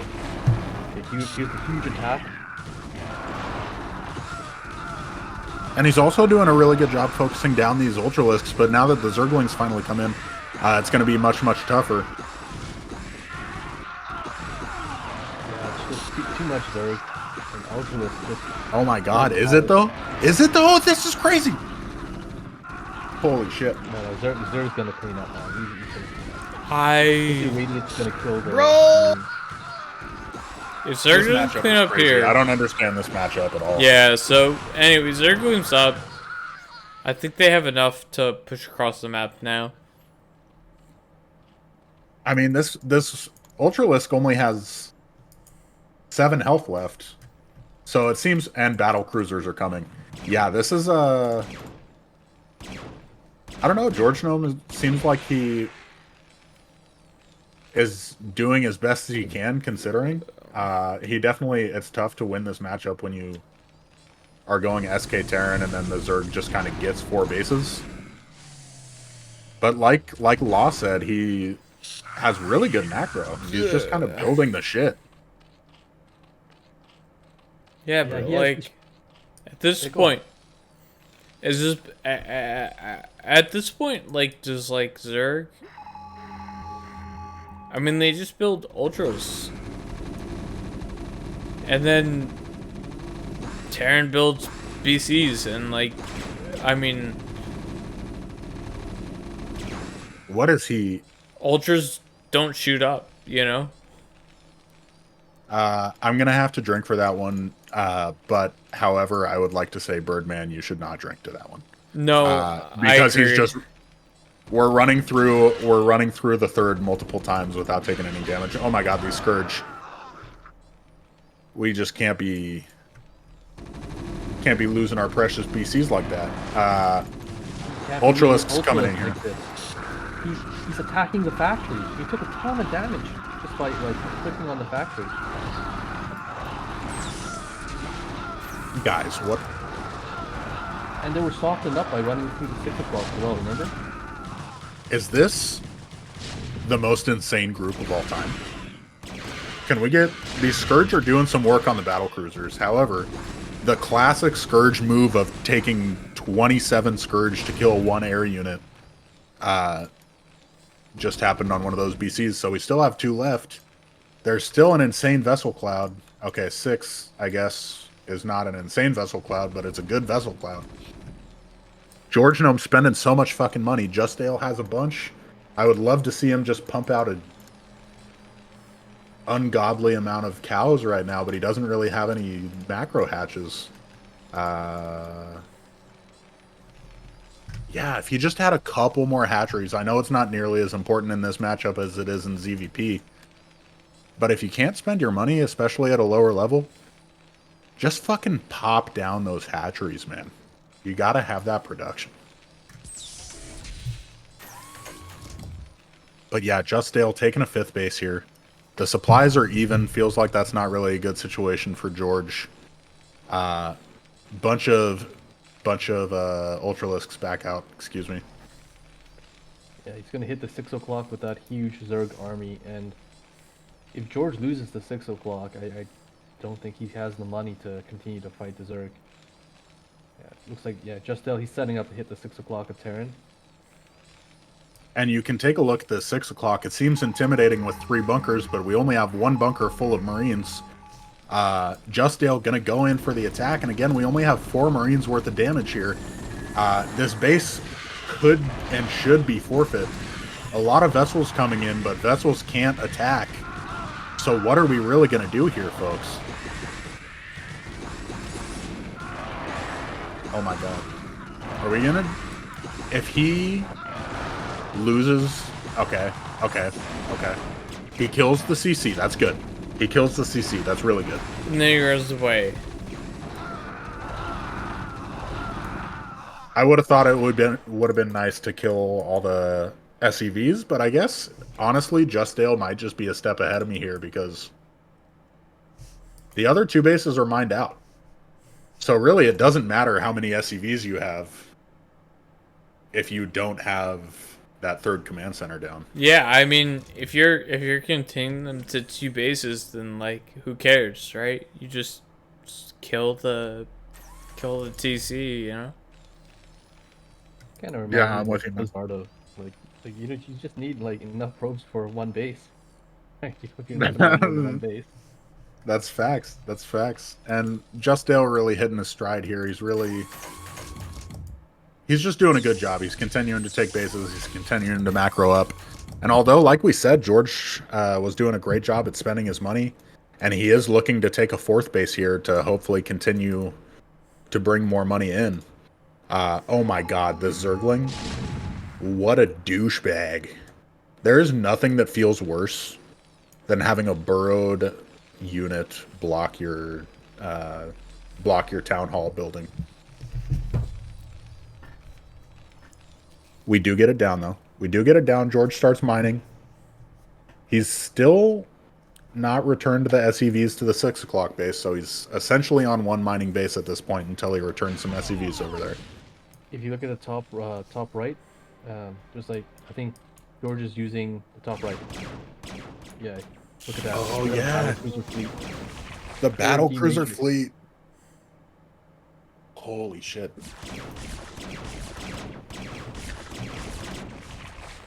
Someone that's good at this matchup, tell me, are D-Matrix battle cruisers, how do those fare against every unit that Zerg owns?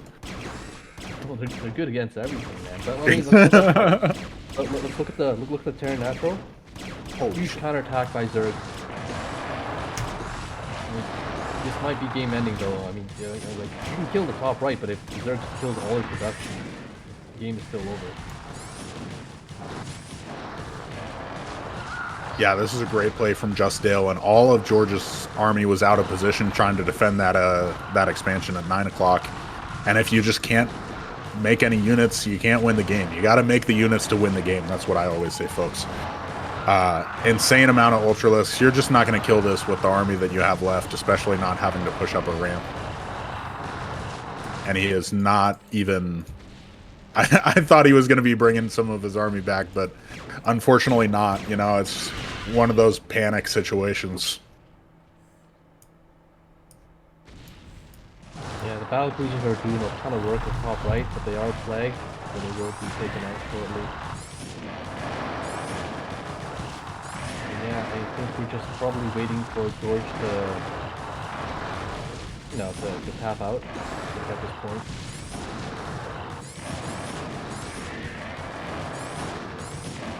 And you know what's interesting to me is this game has been such a knockdown, drag-out kind of battle here. Definitely going well into the late game for both these players. And it's just such a contrast to that game we saw earlier where he tapped out after his initial timing didn't work. We're going to see this eventually get cleaned up, I think, but it just doesn't matter because every production unit, or every production building he has is gone. So there's never, ever going to be any reinforcements for George Gnome where JustDale can just continue making as much as he wants. Yeah, I mean, he could just build units at this point.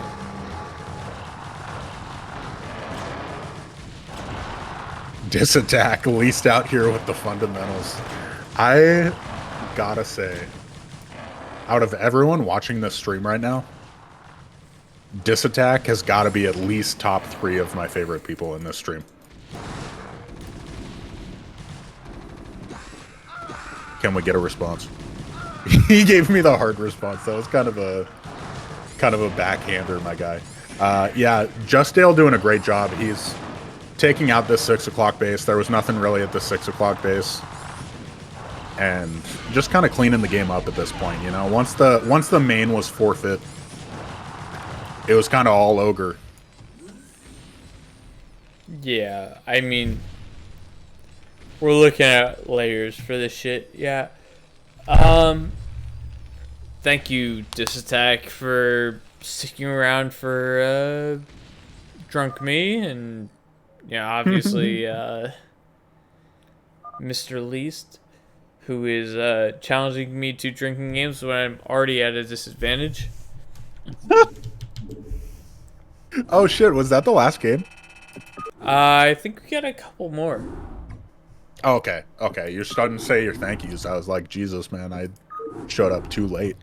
Nah, brother. What did we hit? George versus Aldous. We saw George versus Titus, right? no, because It was JustDale versus George, so it looks like you got one more. All So right. it's JustDale versus atitusking. We got one more. We got one more, brothers. Unfortunately, I gotta leave you guys here. Thanks for having me on the cast, and hey, good luck. And I appreciate it, Law. Sorry for taking this one off the rails so fast. Appreciate you, man. Sorry for being a complete shithead. I was coherent towards the beginning, but yeah. You're doing great, man. Oh, okay. See you later, brother. Oh shit! Game. I'm not gonna lie to you. I've just been watching the cast. I've been watching the stream and then casting based off what I see on the stream. So yeah. I totally forgot to rejoin the game. Word. No, LeaSt, brother. You have to understand, like, I am not doing a good job. You're doing an excellent job, my guy. It's all about the comedic relief. Let's get into this one. Genuinely. Birdman, you're goated. Yo, go fuck yourself. Whoever said that. Whoa. I love We're getting real in the chat. I'm just kidding. Hey, listen. I just want to say one thing. The Mets won, and I am very happy about that. But as we load into this game, all right. So I did write down a couple of like stories I was gonna tell.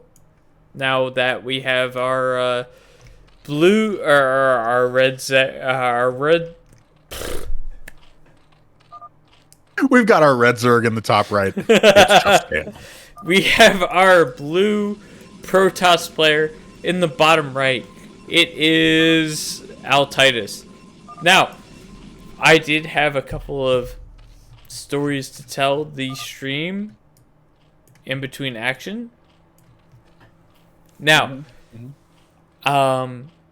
so I've been having an absurdly bad week. So on Wednesday, I came out of my car. I was gonna go to the gym, right? But I said on Wednesday I just had kind of like a bad day, so like I was like at work, so I was like, fuck that shit, whatever. I went home. I left my gym bag in the car. Now, guess what happens on Wednesday night? My car got broken into, bro. No shot, dude. And they stole my gym bag, and they grabbed it out. And so like when I go to the gym, I like generally so like I'm a kickboxer.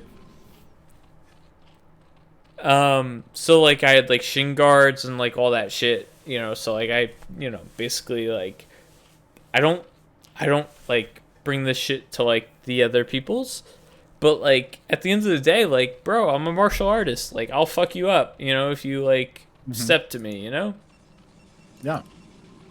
So they stole my shit out the car, bro. They grabbed it, they ran down the street, and they broke into my neighbor's car, and luckily, at least in my case, they stole like a laptop out of his car and they dumped my bag, and the cops came and picked it up. So I called the police. I was like, hey, someone broke into my car. They took my shit. And they're like, oh yeah, what did you have in your bag? And I'm like, yeah, like I had like a couple of like shin guards, a mouth guard, like that kind of shit, boxing gloves. And they were like, oh, yeah, word, bro. We got that shit. So anyway, I got my shit back. And that's kind of like the end of my story. Dude, I can't believe your car got broken into. That's wild. You know what got broken into is JustDale's main with this fucking scouting probe. Hey! This is actually low-key pretty good scouting, just to actually talk about the game for a second. And he is doing a good job of hitting his build. It looks like pretty standard from all sides. But I'm going to tell you a story of me venting. Yeah. Because I feel like we got a level here, you know? We're both feeling it right now. You know what happened to me? What's up? Is I went to fucking Costco, right? And they had great muffins. They've always had great muffins since I was a child. Like 6 months back, I went and got some muffins. And I was like, oh, they're a little smaller, but they're still okay. They just completely revamped.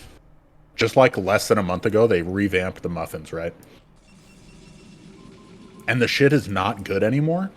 And then furthermore, sorry to Costco for this. We're gonna lose you your Costco sponsorship, Birdman. Oh shit! I bite into one of the. Wait. Muffins. Hold on. Because Costco's talking to me, bro. Costco's talking to you? No. Okay, never mind. It's fine. It's fine. No. Long story short, I bite in while this scouting probe dies, or not. Dude, this guy's the goat. Bro. We got the 3-hatch Hydra going. Long story short, the muffin was moldy on the inside, and I was not a fan. It was gross. I didn't like it. Sorry to Costco. I will see you in court though. Let's get back into this game. JustDale going for the 3-hatch Hydra again. I do like that.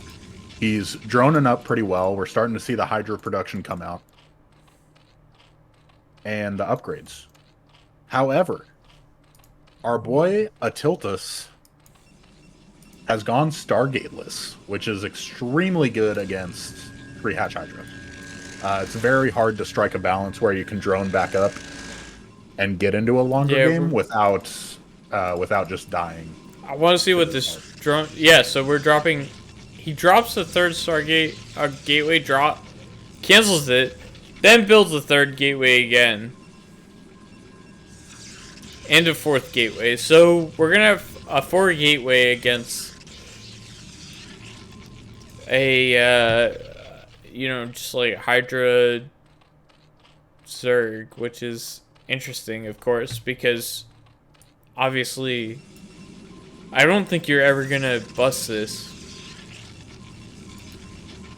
And you can build more zealots, right? Yeah, he can build more zealots. He's going to start pumping them out 4 at a time here. They are going to get speed, and most likely, a lot of times at least against 3-hatch Hydra, Stargateless can finish the +1 attack upgrade before losing their forge. That's a big thing. Especially the vertical positions, it's a lot harder to target down the forge while the cannons are protecting it. So I think there's a very good chance that Tiltus just kind of gets a lot of speed zealots with +1 and then rolls over JustDale here. And really, it's just an unfortunate build interaction. You know, it's very tough to.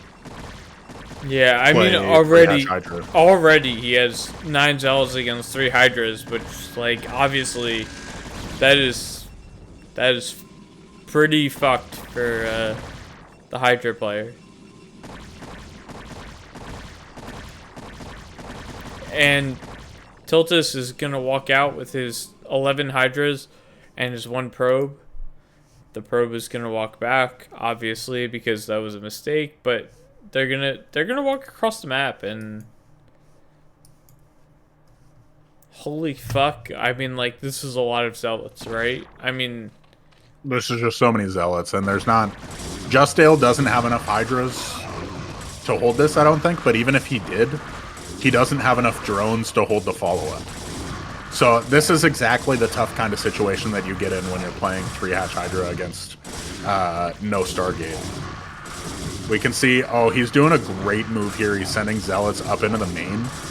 So he's splitting up his workers, blocking off the ramp so that you can't send reinforcements up there.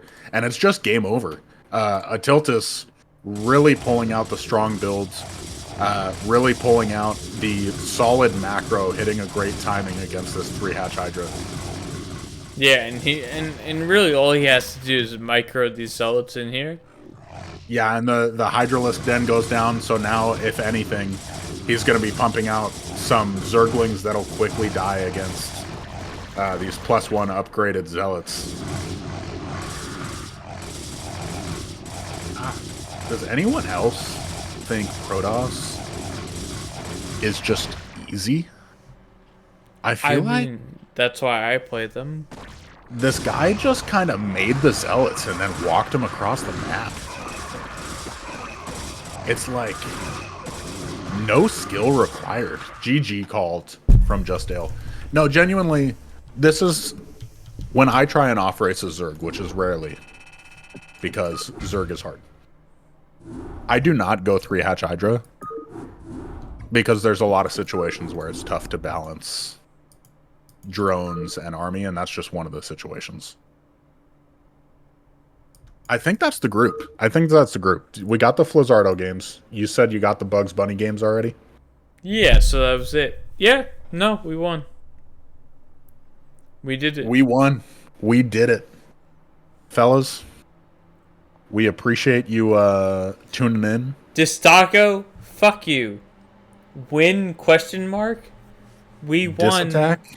We won, as in we got through this group with me inebriated and with LeaSt inebriated. So, like, I consider that a win. And also, I don't want to, like, bring politics into it, but the Mets won tonight.